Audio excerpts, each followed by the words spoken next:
Allí estamos. Cuenten un poquito lo que van Bien, a hacer. bien.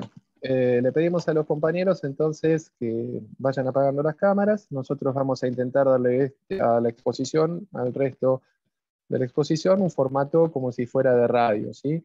Vamos a pedirles que todas las dudas que tengan, los comentarios que quieran hacer, los envíen por el chat y vamos a también a leerlos, ¿sí? Para que todos participemos en el resto de la presentación.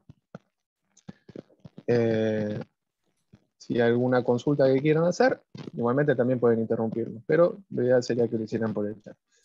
Bueno, decidimos entonces que estamos transmitiendo desde Radio Independencia, ¿sí? En nuestro segmento semanal dedicado a la historia, que como todos sabemos se llama ¿Qué traman los significados? En este segmento, el día de hoy, tenemos una invitada muy particular. Es una persona que para nosotros significa mucho. Es docente del Instituto Superior de Formación Docente número 34. Es la licenciada Liliana Tuxio, que aparte de ser historiadora, también es antropóloga. ¿Cierto, profesora?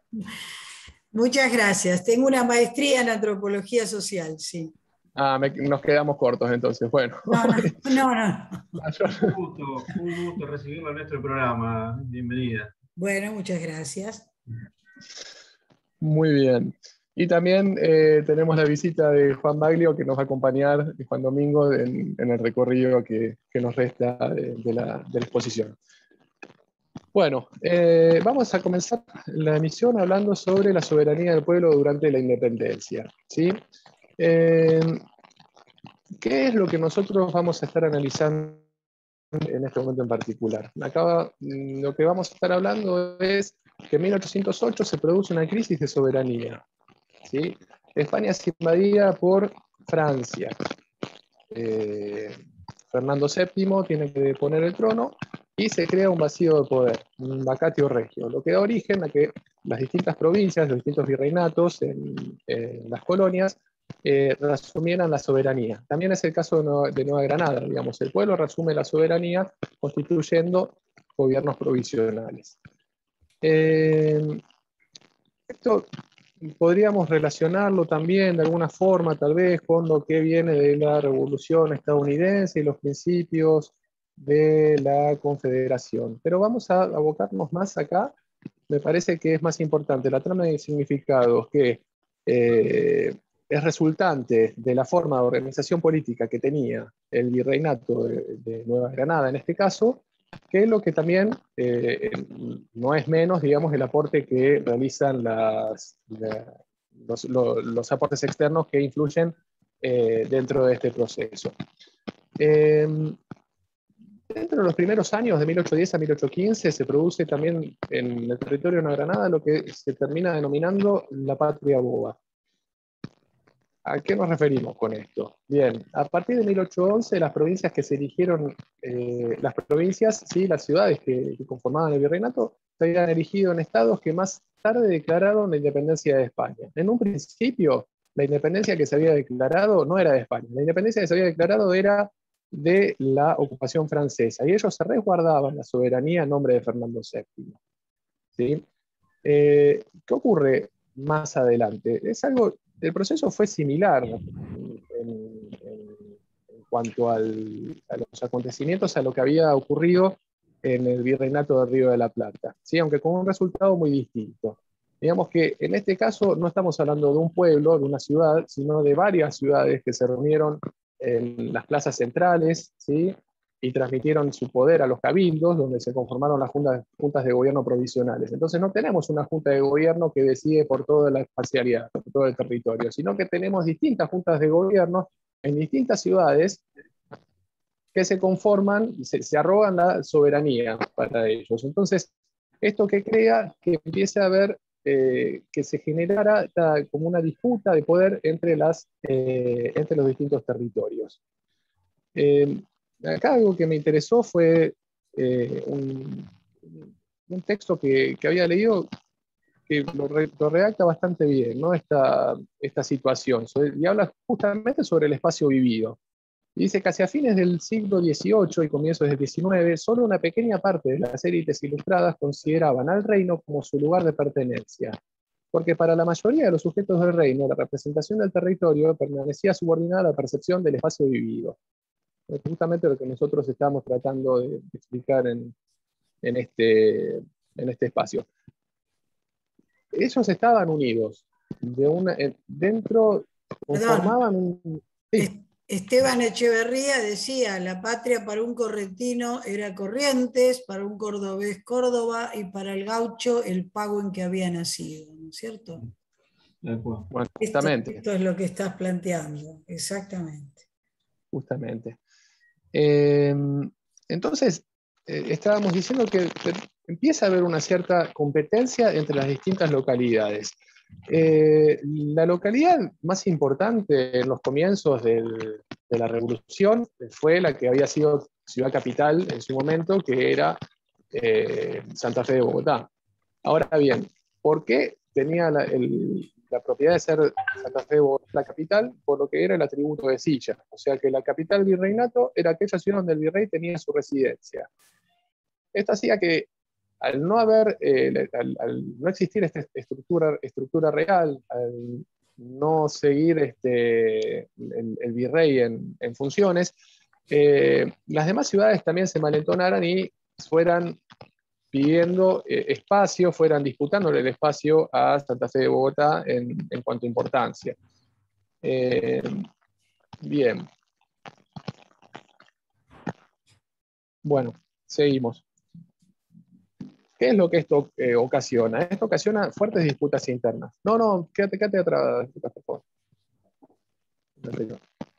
Esto ocasiona un desgaste muy grande por las disputas internas que tenían, porque había distintas ciudades importantes también. Digamos, se arman juntas provisionales, estas juntas, como habíamos dicho, se subrogan la soberanía. Y lo que ocurre aquí también es que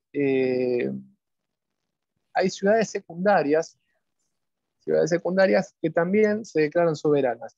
El caso más emblemático, uno de los casos más emblemáticos es el de Mompox, una ciudad que se encuentra dentro de Cartagena, pero para declarar su independencia tiene que reconocer a la Junta Provisional de Santa Fe de Bogotá, o sea, a otra provincia, lo cual empieza a generar todavía, ya estaba generada, profundiza estas disputas entre uno y otro territorio. Esto, digamos, justamente por eso se le denomina patria boba, porque no encontraban un sistema con el cual organizarse y poder afrontar lo que después iba a terminar siendo su propia condena. O sea, lo que estaban haciendo era desgastarse y dar lugar a que cuando los realistas volvieran, porque este proceso no es tan lineal como los otros, digamos, acá vamos a ver cuando nos explique Darío la parte de las campañas militares, cómo va a ser un ida y vuelta constante.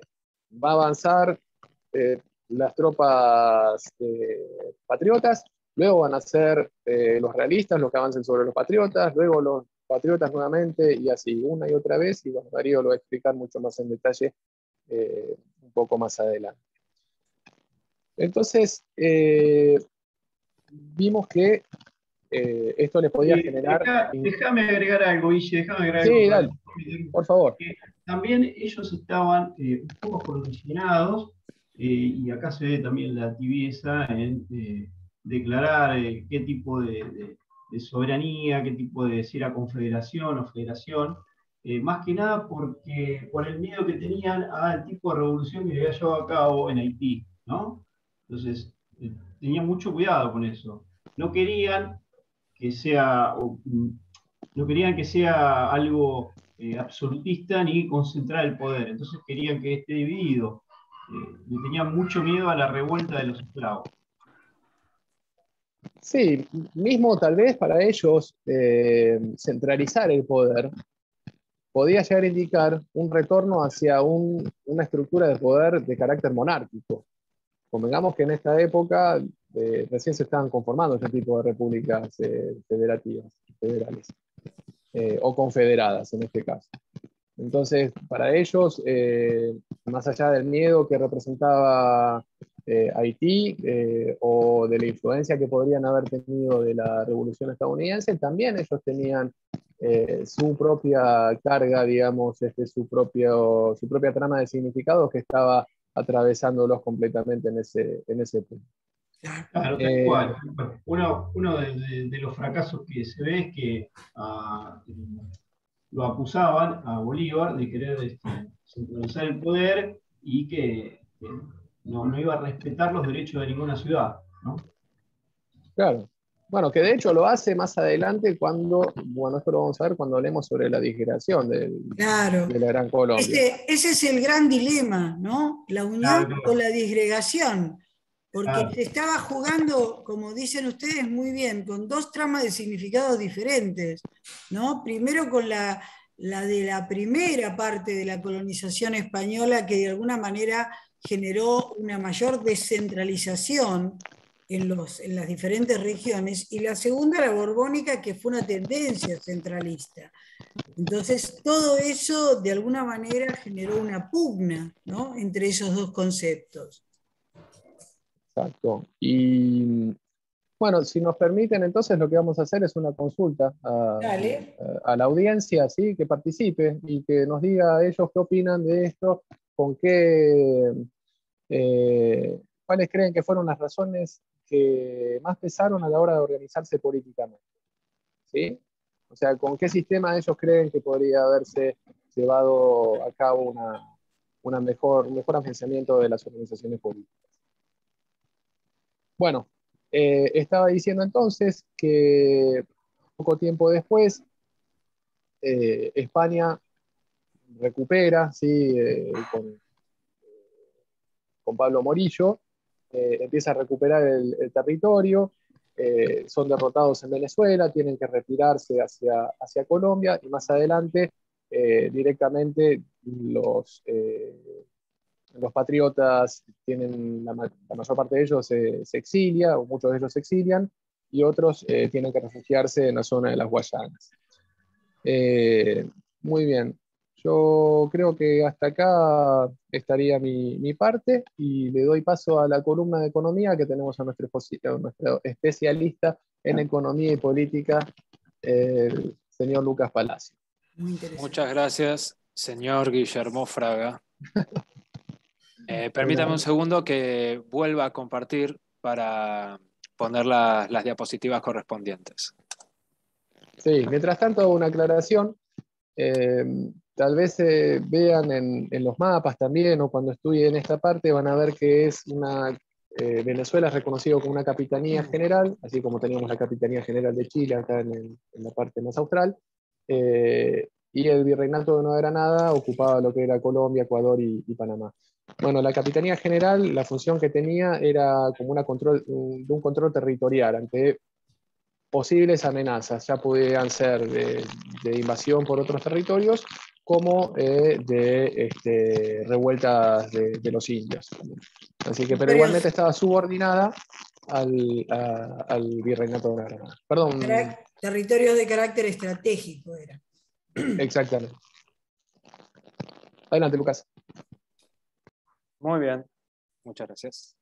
Bien, en mi sección lo que yo voy a tratar son, en primer lugar, los aspectos económicos del Virreinato de Nueva Granada y los conflictos que traerán los aspectos económicos que desarrollaremos a continuación tendrán que ver en los procesos revolucionarios, porque serán una causa muy importante del descontento y los conflictos que va a haber entre americanos y peninsulares, y que serán, digamos, un peso importante en las razones de la proclamación de las independencias y con esto la creación de las constituciones nacionales que serán desarrolladas más adelante. Haremos un análisis de la revolución, digamos, orientado más a la evolución de las constituciones de los territorios,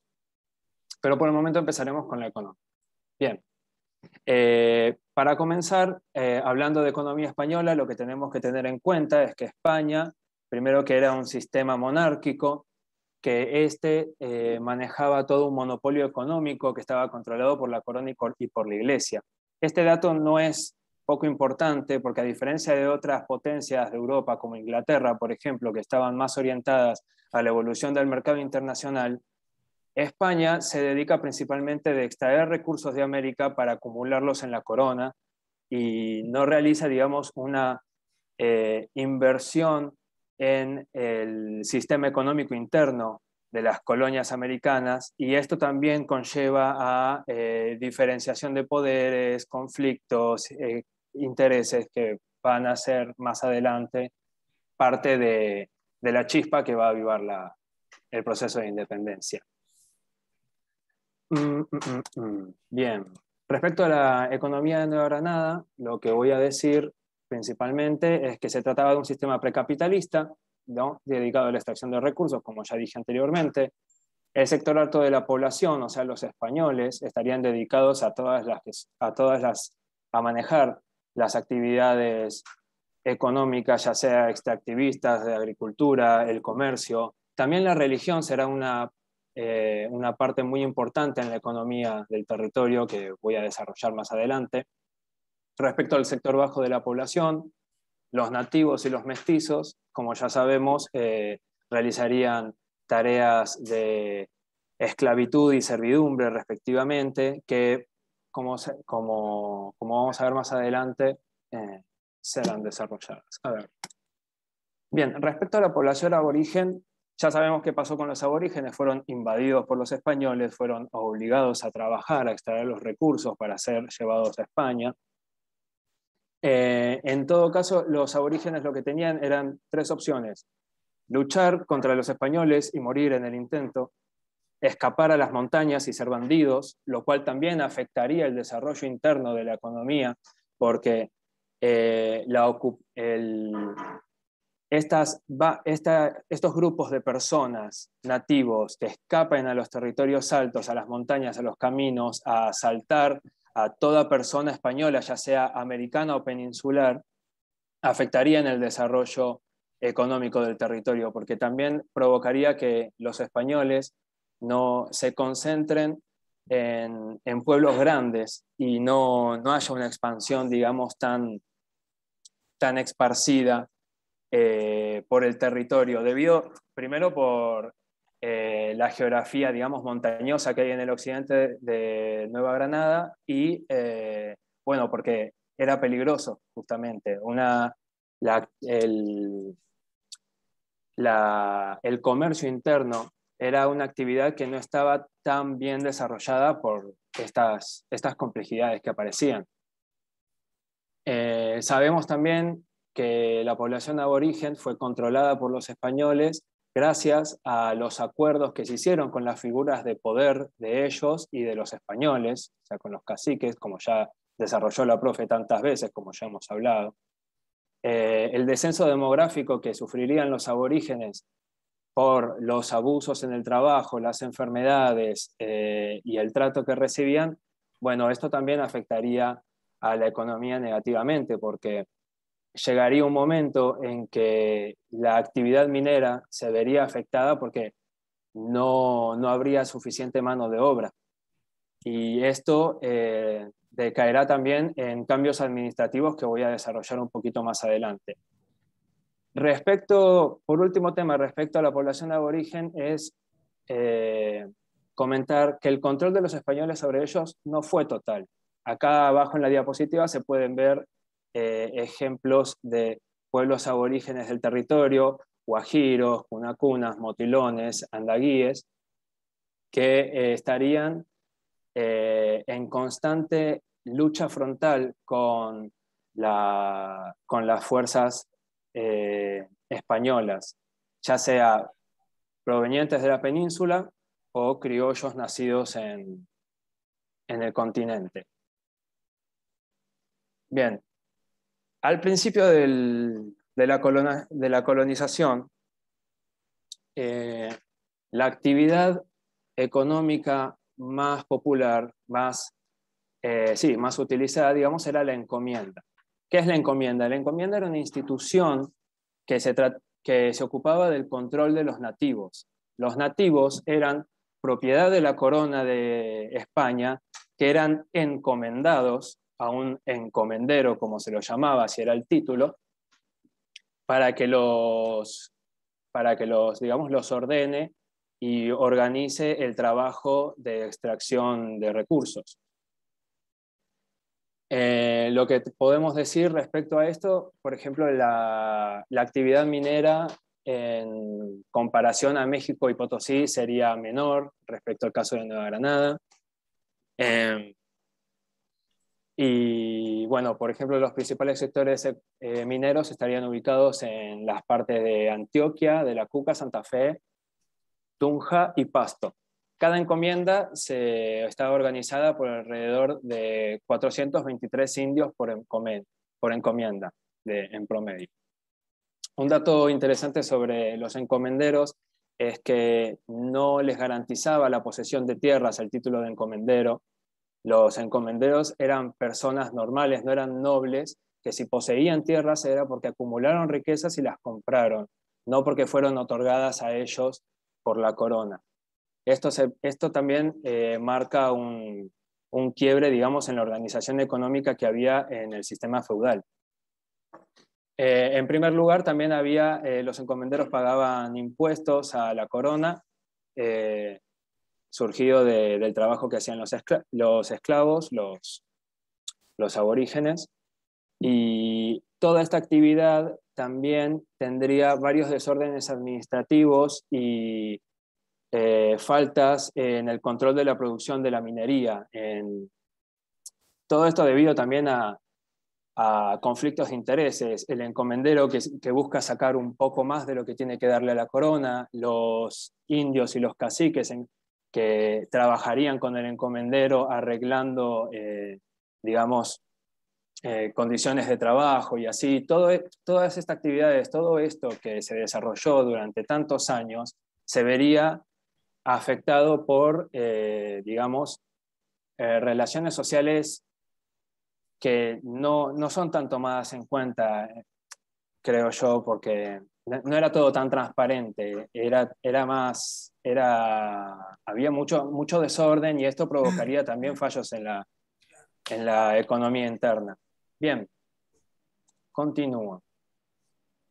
Como dije justamente, los problemas que surgirían, por ejemplo, debido a la baja demográfica de los esclavos, había poca producción en las minas. Esto también, si hablamos de subjetividad, se alimentó una fama del indio como mal trabajador o una persona perezosa porque se complicaba el trato con ellos a la hora de hacerlos trabajar en las minas. Era coordinar un montón de gente y que en principio no querían estar ahí.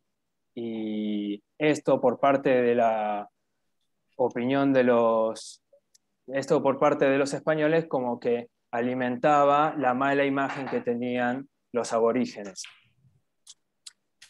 Bueno, también hay conflictos respecto... Perdón, escucho una fritura. Sí, ahí se apagó. Mejor, sí. Gracias. Bueno, decía que también habría problemas, por ejemplo, en la organización de los españoles. La inmigración de España a América no estaría tan bien organizada como harían otros países como Inglaterra, que tenían una organización demográfica de peninsulares mucho más, de europeos mucho más organizada. De hecho, habría mucha diferencia entre hombres y mujeres españolas, lo cual esto también, ¿cómo se dice? Como que promulgaría, hace más proclive el mestizaje entre europeos y americanos nativos.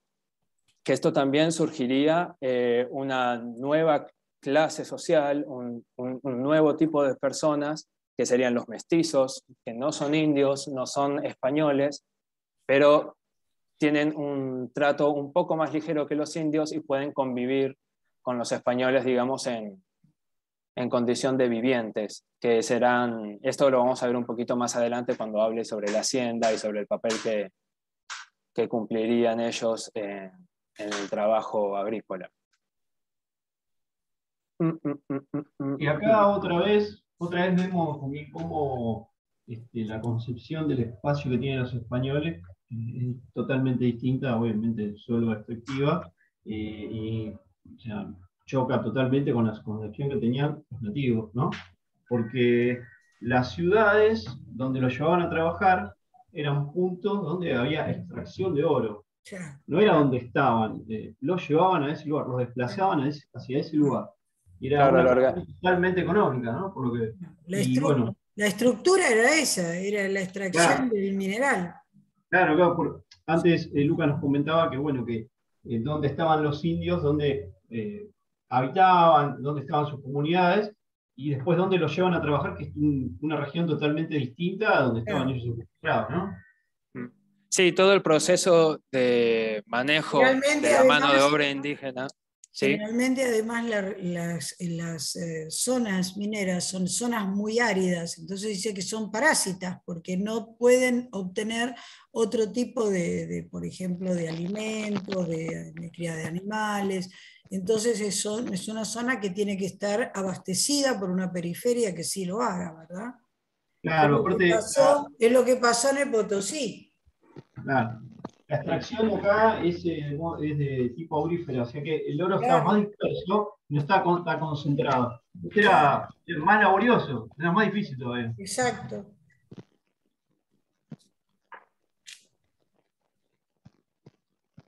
Muy bien. Otra forma de trabajo que se desarrollaría más adelante sería la mita. La mita se trata del trabajo obligado que hacían los nativos, no solo en la minería, sino en el trabajo agrario, que trabajaban en las haciendas por periodos de tiempo determinados. Estaba también la mita de los obrajes, que fue origen de los gremios de artesanos, tejedores, sastres, zapateros, etc. Y las mitas de obras públicas. Los aborígenes también eran utilizados como mano de obra en la construcción de iglesias, edificios. Se utilizaba Recordemos para... que la MITA era una institución, lo vimos, ¿no es cierto? Era una institución incaica que el aborigen tenía una contraprestación, es decir, se le entregaba un beneficio que podía ser en alimentos o en lo que fuera. Acá no, prácticamente era un trabajo forzado, ¿eh? Sí, tiene razón la profesora. Claro, Recuerdo esto es haber muy leído eso. importante porque acá se apropian de una institución anterior, pero la resignifican en beneficio propio, por supuesto. Tal cual, tal cual. Sí, Eh, chicos, vayan un poquito más rápido porque no vamos a hacer a tiempo. Sigo. Continúo con la hacienda, que era el trabajo agrícola. Datos importantes es que la actividad agrícola no estaba tan bien organizada tampoco porque usaban el sistema de barbecho, que se trataba de trabajar la tierra por parcelas y dejarla descansar. En las haciendas, dentro de todo, trabajaría la población mestiza, que serían contratados bajo un acuerdo de palabra con el terrateniente, el cual les pagaría por un jornal, digamos algo así como un salario. Un dato interesante de esto es que el pago que se le realizaba a los mestizos no estaba considerado en relación a los precios del mercado, sino que el terrateniente pagaba lo que él quería pagar, y al mestizo, por la necesidad de sobrevivir, no le quedaba más otra que aceptarlo. Lucas, en referencia a este punto en particular, me interesaría saber, ¿existe alguna modificación sustancial en relación a la economía local pre-revolución con la posindependencia? Sí, justamente. De hecho, lo siguiente que tengo aquí, tengo unos gráficos que sirven que pueden demostrar, que sirven para desarrollar la pregunta que vos me acabas de hacer. Lo que quiero que veamos son tres gráficos que vamos a ver rapidito. Se trata sobre la acumulación, la acuñación de plata que vamos a comparar la producción de Nueva Granada con la de México y Perú, que en comparación fue menor. Aquí se ve en los años del 1600 al 1700, el pico máximo que encontramos es de unos 200.000 pesos plata, que en relación a la producción de México y Perú, durante el año, si se ve en la parte de abajo, desde el 1600 hasta el 1700, la producción de México y Perú rondaría los 5 millones. Se ve que se nota que hay mucha diferencia de valor en lo que es la producción de plata. Nueva Granada se dedicaba más que nada a la extracción de oro. Y respecto a datos como, por ejemplo, el Producto Bruto Interno, en el siglo de 1800 podemos ver que hay un cambio en la producción, en el nivel de producción minera en relación al nivel de producción agrícola. Vemos como acá dice, en pesos plata la producción agrícola consta de 14 millones y una participación del 54%, mientras que la minería apenas tiene 3 millones y una participación del 11,6%. Esto lo que nos denota es que debido a las fallas en la organización institucional económica interna que tenían en Nueva Granada con relación a España, la baja demográfica de la mano de obra esclava, y esto afectaría, digamos, los niveles de una actividad y otra, haciendo que se produzca un vuelco. Lo que trato de decir es que al principio del virreinato la actividad de minera era más activa que la actividad agrícola. Claro. Que esto después también se se dio vuelta ve completamente. Ahí en el gráfico se ve, más de la exactamente. mitad de la participación pasa a ser de la agricultura y la minera incluso queda por debajo de la artesanía, de los artesanales. Claro. Precisamente. Está bien, gracias, Lucas. No, gracias a vos. Si este cuadro lo ve Marx, que habla de acumulación originaria y se vuelve loco. Esto, Sí. si hacemos un diálogo entre el pasado y el presente, nos empieza a explicar bastante bien todo lo que pasa en Latinoamérica, ¿no, chicos? Tal cual. Ciertamente. Bien, sigo. Quería mencionar también el papel de la Iglesia como un actor económico, político y social. La Iglesia fue muy importante porque era la representante de la corona en América y defendía sus intereses.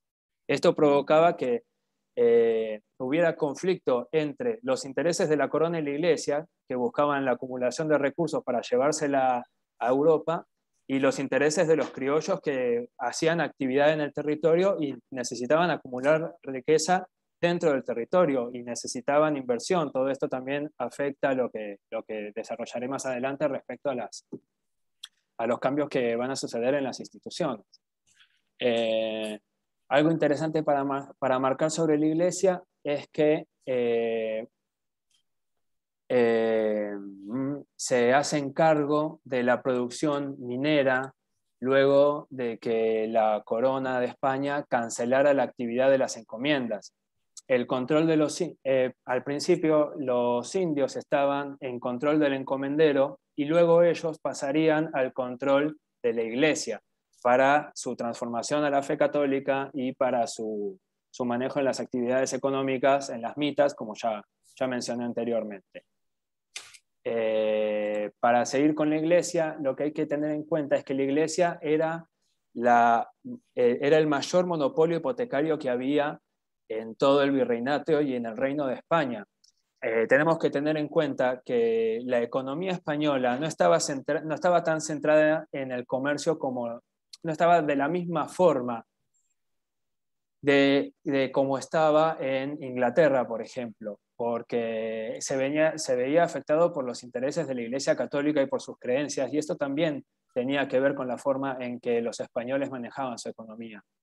El control de la Iglesia lo que no permitía era el desarrollo de la actividad privada, del desarrollo económico privado, y por ejemplo los prestamistas y todo ese tipo de actividades las realizaba la Iglesia. La Iglesia también recibía diezmos de parte de los criollos creyentes, vendía indulgencias y también se vendían títulos administrativos. La Iglesia le otorgaba... Perdón, ¿saben lo que títulos... eran las indulgencias, verdad? Sí, eran partes de la cruz en la que fue... No, las indulgencias eran para que un familiar que haya fallecido entrara al cielo, Claro, si no me que se equivoco. perdone lo que hicieron acá, Era, que pagaban. pero era el perdón de la persona que ya estaba fallecida. Claro, claro, claro. Vos ibas en representación de tu tío, pagabas y tu tío de repente estaba en el cielo ya. Y eso te lo garantizaba la iglesia. Era una forma de pago de los pecados. También. No escuché lo que dijo. Lo que decía era que era pagar los pecados. Claro, claro, claro, por los pecados realizados. Sí, sí, Sí. sí. Se Que esto tapaba es todo. lo que trae el conflicto de las indulgencias, es lo que trae la reforma protestante de Martín Lutero. Exacto, sí. Lo de Martín Lutero. Claro, exactamente. Bueno, adelante chicos, vamos, que tenemos mucho. Sigo nomás. Bien. Ahora, estaba los intereses de la iglesia y la corona y los intereses de los criollos. ¿Cuál era la institución que se encargaba de resolver los conflictos que resultaban del choque entre estos intereses? Las audiencias.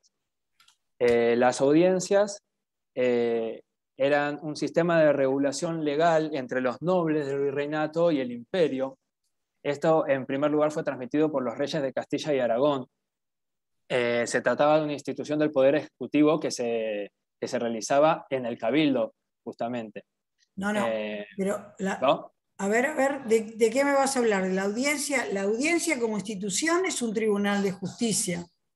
¿Mm? Sí, tengo entendido que el lugar físico era en el Cabildo. Y bueno, podía estar en el Cabildo, pero las audiencias estaban en diferentes lugares. Por ejemplo, la audiencia cuando se puso en Buenos Aires, la audiencia del Perú, es decir, la audiencia de Charcas, estaba formada por oidores que eran abogados que resolvían en los juicios. Porque, claro. Profe, perdón, ¿qué era audiencia entonces? Son tribunales judiciales, chicos. Claro, eran instituciones de carácter jurídico. Claro, son jurídicas. Sí, sí. Exactamente.